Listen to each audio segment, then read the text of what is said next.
بسم اللہ الرحمن الرحیم صلی اللہ تعالی علیہ وسلم۔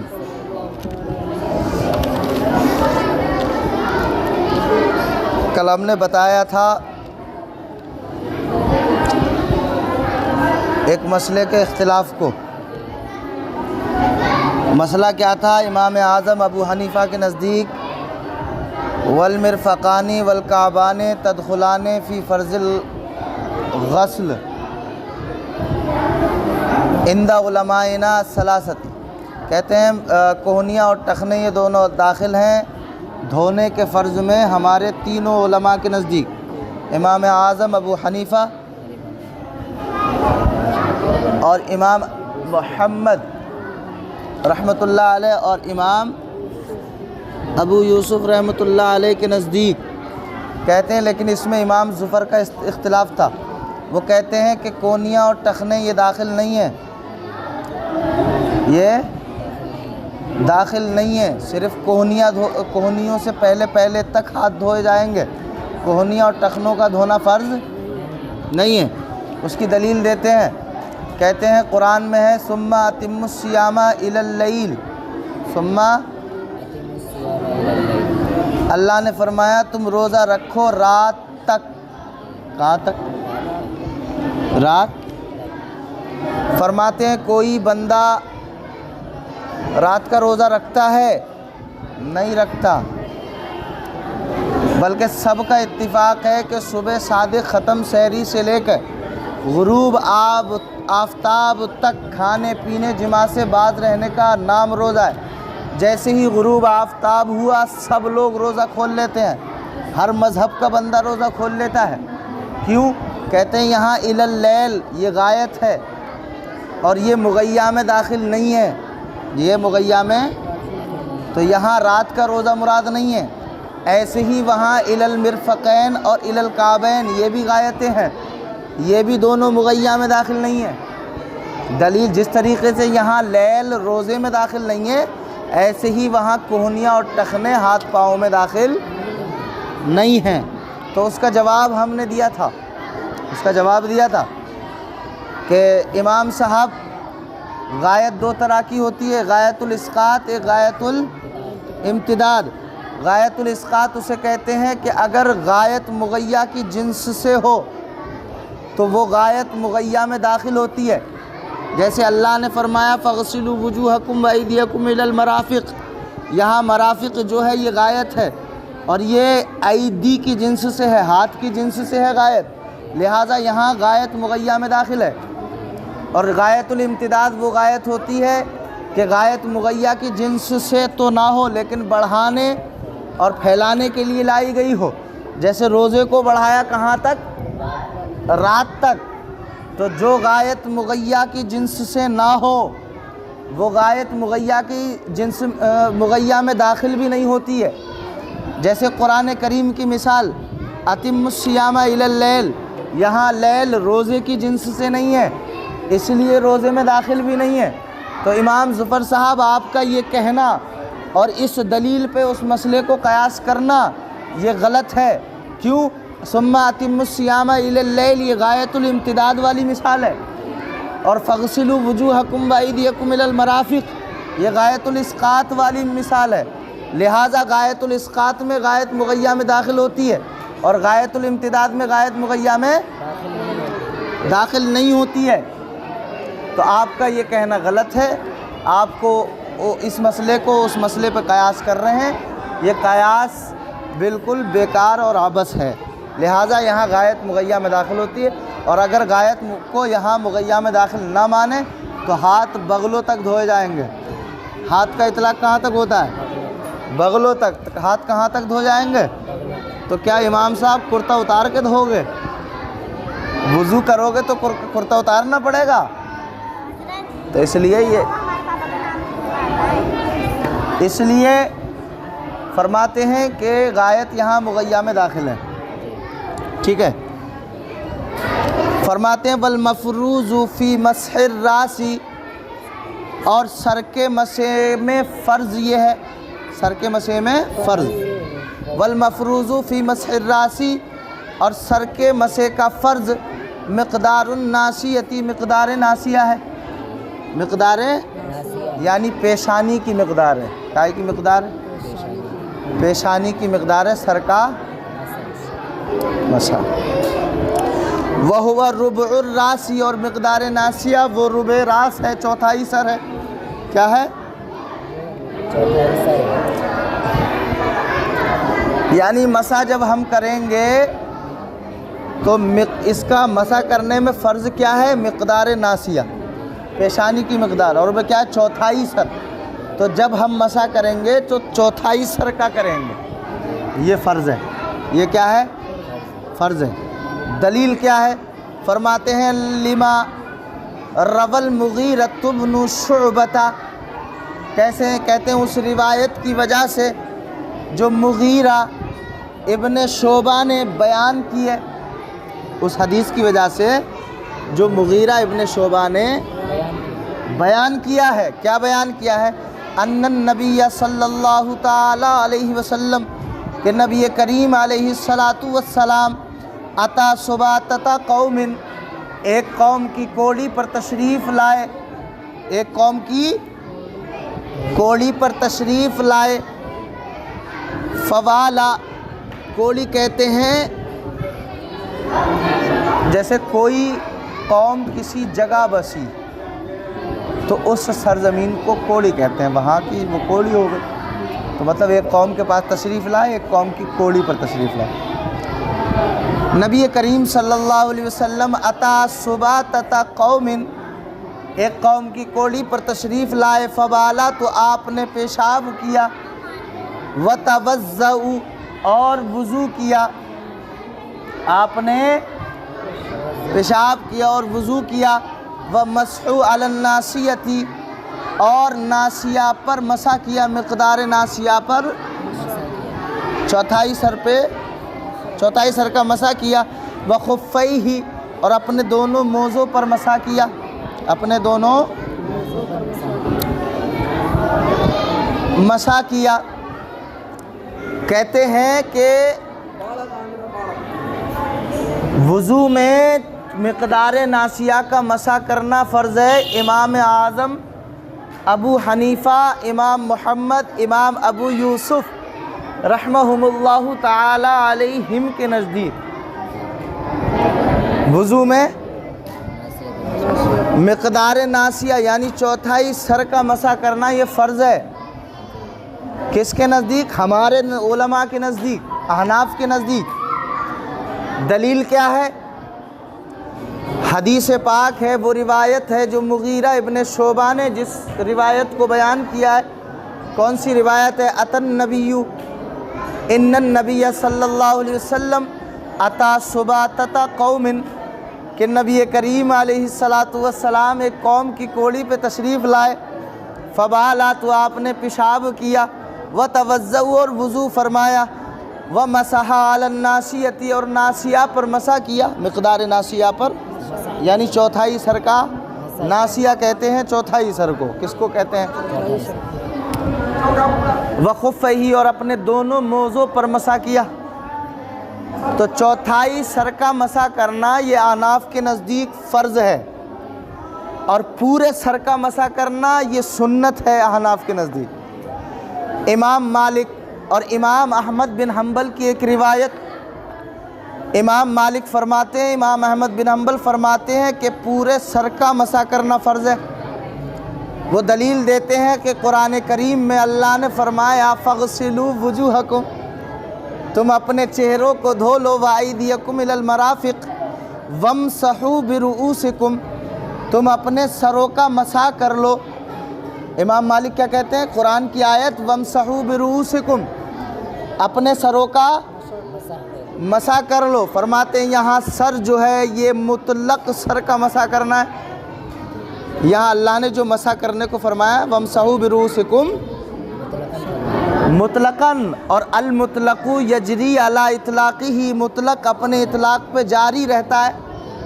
تو مطلب قرآن سے ثابت ہوا پورے سر کا مسح کرنا۔ امام مالک کہہ رہے ہیں، امام مالک پورے سر کا۔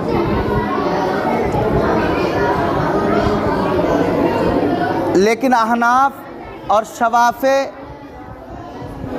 کے نزدیک بعض سر کا مسح کرنا ثابت ہے، بعض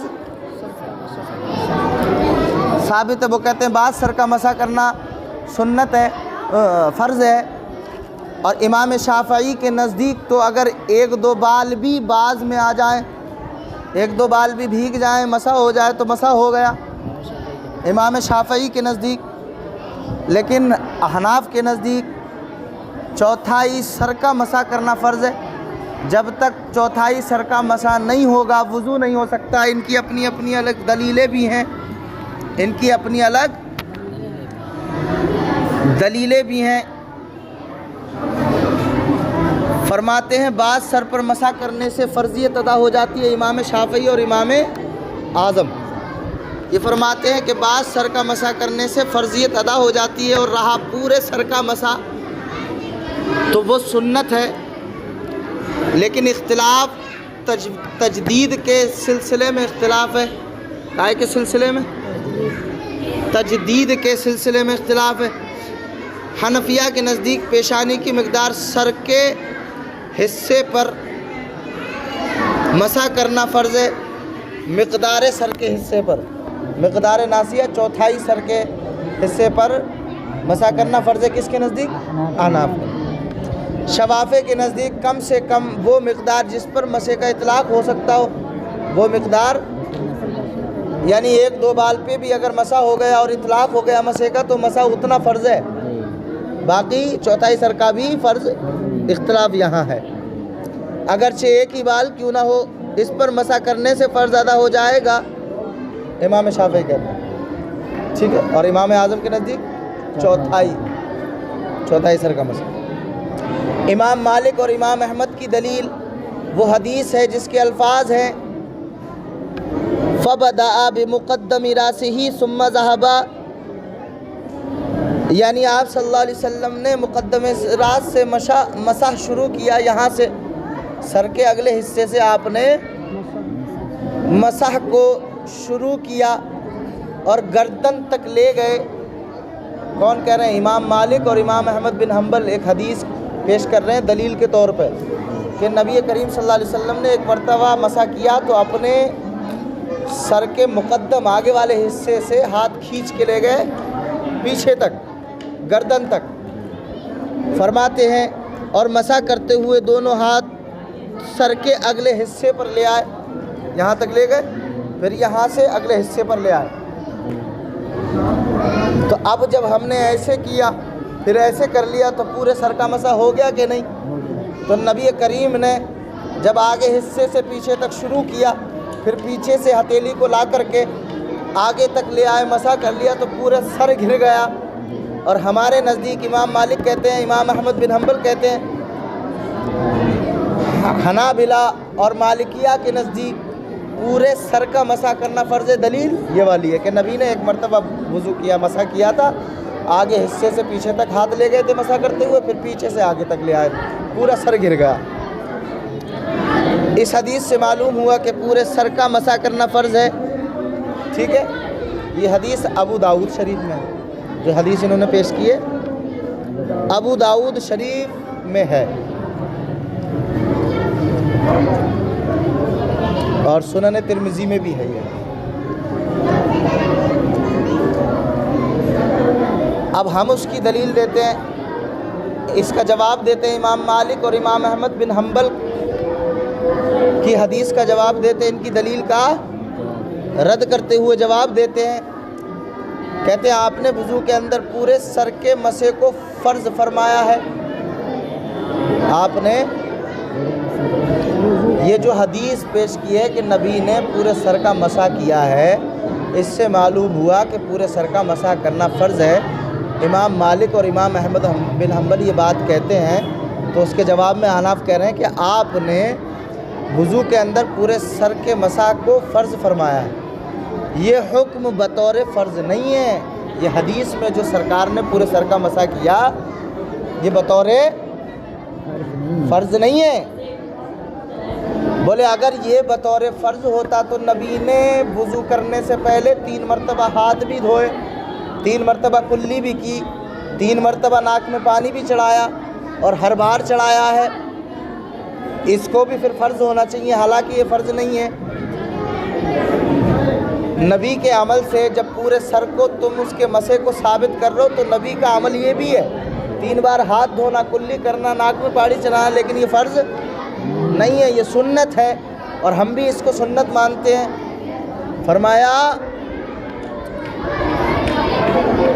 یہ فرض نہیں ہے بلکہ بطور کمال ہے، بطور کمال فضیلت ہے، بطور کمال فضیلت ہے۔ اور یہ ایسا ہی ہے جیسے 3 مرتبہ حضور علیہ السلام سے وضو کرنا ثابت ہے، لیکن یہ 3 مرتبہ فرض نہیں ہے بلکہ 1 مرتبہ فرض ہے، 1 مرتبہ فرض ہے۔ ہر عضو کو 3 مرتبہ آپ دھوتے تھے، لیکن 3 مرتبہ سنت ہے، فرض نہیں ہوا، فرض 1 ہی مرتبہ ہے، فرض 1 ہی مرتبہ۔ ایسے ہی پورے سر کا مسح کرنا یہ کمال فضیلت تو ہے، سنت تو ہے، لیکن فرض تو امام مالک کی دلیل کا جواب ہو گیا۔ امام شافعی کی دلیل، امام شافعی کی دلیل فرماتے ہیں آیت وضو میں وَامْسَحُوا بِرُؤُوسِكُمْ جو ہے، مسح راس جو ہے یہ مطلقاً مذکور ہے، مسح راس جو ہے آیت یہ مطلقاً مذکور ہے، یعنی پورے سر کا مسح کرنا، تو مسح راس یہ مطلق لفظ ہے۔ وہاں راس کا اطلاق کہاں ہوتا ہے؟ پورے سر پہ ہوتا ہے، پورے سر پہ راس کا اطلاق ہوتا ہے نہیں ہوتا؟ ہوتا ہے۔ تو کہتے ہیں جب اطلاق ہے، مطلق ہے یہ راس، تو اب قاعدہ یہ ہے المطلق یجری علی اطلاق ہی، مطلق اپنے اطلاق پر جاری ہوتا ہے، مطلق اپنے اطلاق پہ جاری ہوتا ہے۔ فرمایا امام شافعی نے کہ المطلق یجری علی اطلاق ہی کے قاعدے کے مطابق مطلق سر کا مسح کرنا فرض ہے، مطلق سر کا، یہ کہتے ہیں آیت میں مطلق آیا ہے تو مطلق سر کا مسح کرنا فرض ہے۔ اب مطلق سر میں 2-3 بال بھی آ گئے، مطلق سر میں اگر 2-3 بال ہم نے پکڑے مسح کر لیا تو سر کا مسح ہو جائے گا۔ کون کہہ رہے ہیں؟ امام شافعی کہتے ہیں مطلق سر کا مسح کرنا فرض ہے، کیونکہ آیت میں جو لفظ ہے راس وہ مطلق ہے اور المطلق یجری علی اطلاق ہی، اس اعتبار سے اگر 2-3 بال بھی بھیگ گئے ان کا مسح ہو گیا تو مسح پورے سر کا ہو گیا، فرض ادا ہو گیا، یہ فرض ہے، یہ دلیل ہے ان کی۔ جواب دیتے ہیں آپ امام شافعی کا، کہتے ہیں آیت وضو میں مسح راس مطلق نہیں ہے۔ حناف کیا کہتے ہیں؟ آیت وضو میں مسح راس جو امام شافعی نے کہا نا مطلق ہے، فرمایا مطلق نہیں ہے، مجمل ہے۔ کیا ہے؟ اور مجمل کے لیے بیان چاہیے جو متکلم کی طرف سے ہو، کیا چاہیے؟ بیان چاہیے، مطلق نہیں ہے۔ جب مطلق نہیں ہے تو 1-2 بال کے بھیگنے سے مسح نہیں ہوگا، 1-2 بال پہ ہاتھ پھرانے سے، بلکہ مجمل ہے۔ اور قاعدہ یہ ہے کہ مجمل کے لیے بیان چاہیے، اور وہ بیان کیا ہے؟ فرماتے ہیں حضور علیہ السلام کا عمل ہے، مغیرہ بن ابن شعبہ کی روایت ہے کہ نبی کریم صلی اللہ علیہ وسلم نے وضو فرمایا اور ناسیہ پر مسح کیا، تو یہ آیت مجمل ہے اور مجمل کے لیے بیان چاہیے، اور بیان ہے یہ والی حدیث، اس میں اللہ نے فرمایا کہ سر کا مسح کرو، کتنے سر کا مسح کرو اس کا نہیں بتایا، نہ ہی یہ بتایا پورے سر کا مسح کرو، بس اتنا کہا کہ سر کا مسح کرو، تو یہ کیا مجمل ہے، اس کے لیے بیان چاہیے نا کتنے سر کا ہونا چاہیے۔ تو نبی کریم علیہ السلام نے 1/4 سر یا ناسیہ کی مقدار ناسیہ پر مسح کر کے بیان دے دیا مجمل کا، کہ اگر سر کا مسح کرو گے تو فرض کیا ہے؟ مقدار ناسیہ پر مسح کرنا ہے، اور مقدار ناسیہ کیا ہے؟ یہ 1/4 سر ہے۔ کیا ہے؟ یہ ہو گئی احناف کی دلیل۔ اور ایک دلیل اور ہے، یہ تو جواب ہو گیا امام شافعی کا، مغیرہ ابن شعبہ کی حدیث۔ ایک حدیث اور ہے، ایک دلیل حضرت انس ابن مالک کی۔ حضرت انس ابن مالک کہتے ہیں کہ میں نے رسول اللہ صلی اللہ علیہ وسلم کو دیکھا، آپ نے وضو فرمایا آپ وضو فرما رہے تھے اور آپ کے سر پر ایک امامہ تھا، قطری امامہ باندھے ہوئے تھے، آپ وضو فرما رہے تھے، آپ نے دونوں ہاتھ امامے کے نیچے داخل کیے، پھر سر کے اگلے حصے کا مسح کیا، یعنی امامہ ہے، حضور پاک نے ایسے ہاتھ ڈال کے اور بس مسح کر لیا، یہ ہو گیا چوتھائی سر۔ کیا ہو گیا؟ کہتے ہیں امامہ کے لیے داخل کیے، امامہ کے آپ نے دونوں ہاتھ امامہ کے نیچے اندر داخل کیے اور داخل کر کے سر کے اگلے حصے کا مسح کیا، یہ جو اگلا حصہ آپ نے ایسے کر کے مسح کیا، یہ مقدار ناسیہ ہو گیا۔ ظاہر ہے کہ آپ نے پورے اگلے حصے کا مسح کیا ہے اور تمام مقدم راس ہی چوتھائی سر ہے، جتنا اگلا حصہ ہے یہ چوتھائی سر ہے۔ تو حنفیوں کی دلیل یہ ہے کہ نبی نے اگلے حصے کا مسح کیا ہے، یعنی چوتھائی سر کا مسح کیا ہے، تو احناف کے نزدیک چوتھائی سر کا مسح کرنا فرض ہے، پورے سر کا مسح کرنا فرض نہیں ہے بلکہ سنت ہے اور کمال فضیلت ہے۔ یہ دلیل ہو گئی ہماری احناف کی، ٹھیک ہے، اور یہ فتح القدیر میں ہے، یہ حدیث قائم ہے